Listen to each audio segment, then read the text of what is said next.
where you're coming from. I really do. Like, got a few questions there. We could go a few different directions, but I think the one that interests me is from a very romantic point of view. I hear all these stories from, I used to hear them from Lee Wisby, heard a few from Adam Coe, I even heard a couple from Robert back in the day when I first started in powerlifting of that mythical time where there was one federation. The stories, yes.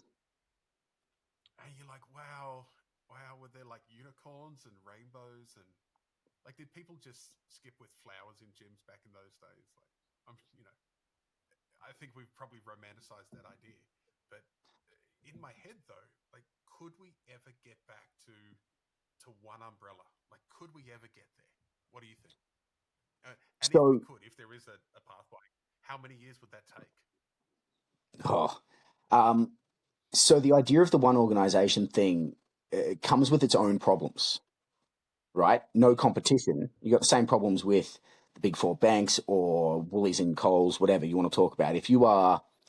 Imagine if there was only Woolworths. Right? The only thing keeping Woolworths even remotely prices low, right, is the Is fact the that there is. mm, is this though? Can we use this argument with like soccer and football and netball as well? Like, isn't the competition other sports, not other powerlifting federations? Is it though? So more in the sense of even so those sports are big enough that within them there's like subcategories. So you've got, what I'd love to see is very similar to the way that soccer is structured. There's social soccer, and that's run by this umbrella, and then there's this, and then there's this, right? So imagine if we had one organization that had social powerlifting. How good would that be, right?